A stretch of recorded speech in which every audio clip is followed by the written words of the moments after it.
आखिरकार क्यों नगीना के सांसद चंद्रशेखर आजाद ने आरोपियों के लिए फांसी की मांग कर दी है। नमस्कार दोस्तों, आप देख रहे हैं हिंद समाचार और मैं हूं आपके साथ ज्योति यादव। यूं तो आपको भी पता है कि नगीना के सांसद चंद्रशेखर आजाद तमाम शोषित, वंचित, SC, ST, OBC माइनॉरिटी के लोगों की आवाज उठाते हैं। वो उन लोगों की आवाज उठाते हैं जिनकी आवाज कोई नहीं बनता, लेकिन अमूमन वो जब भी खबर लिखकर सरकार को चताते हैं तो वो ये बताते हैं कि सख्त से सख्त कार्रवाई होनी चाहिए।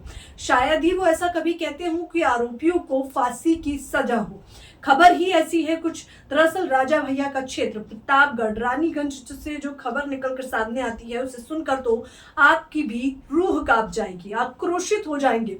चंद्रशेखर आजाद ने न केवल पूरी खबर का जायजा लिया है बल्कि बताया है कि आजाद समाज पार्टी के लोग वहां पहुंचे हैं।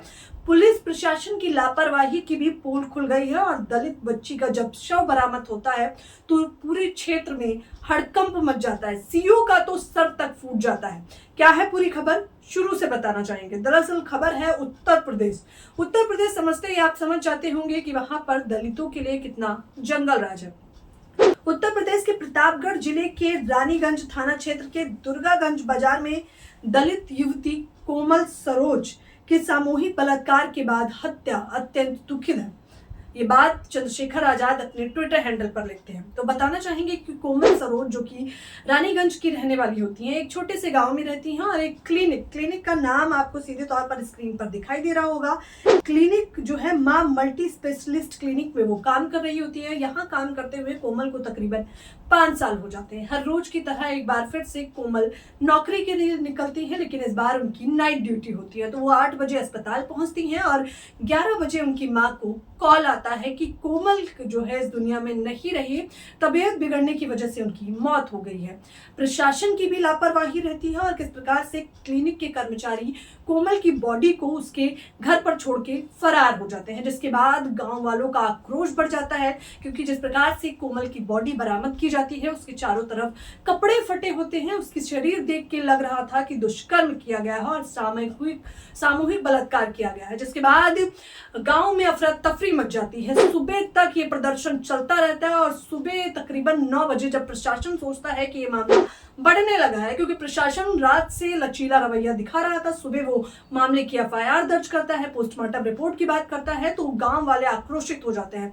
एक तरफ पुलिस प्रशासन बढ़ती भीड़ को रोकने के लिए लाठीचार्ज करता है तो दूसरी तरफ गांव वाले भी पथराव कर देते हैं। इस पूरे अफरा तफरी के माहौल में CO का भी सर फूट जाता है। उसके साथ ही साथ तमाम पुलिस कर्मी भी घायल होते हैं, पत्रकार भी घायल होते हैं, लेकिन लोगों का आक्रोश यही नहीं रुकता। आपको बताना चाहेंगे कि इस प्रकार से लोग आक्रोशित हो जाते हैं।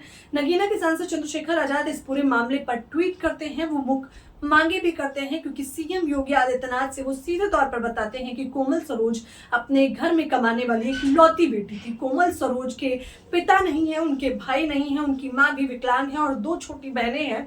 तो आप सोचिए कि न केवल एक दलित लड़की के साथ दुष्कर्म करके उसे मारा गया है बल्कि उसके घर परिवार को भी तहस नहस करके रख दिया है। प्रशासन ने कहा है कि पूरे मामले की जांच की जा रही है, पोस्टमार्टम रिपोर्ट आने के बाद ही सब कुछ पता चलेगा और यह आश्वासन भी दिया गया है कि सख्त से सख्त कार्रवाई की जाएगी। लेकिन चंद्रशेखर आजाद ने कहा है कि आरोपियों पर SC ST एक्ट के तहत मुकदमा दर्ज होना चाहिए और आरोपियों को फांसी भी होनी चाहिए। इस पूरी खबर के बारे में आप लोगों की क्या कुछ प्रतिक्रिया है?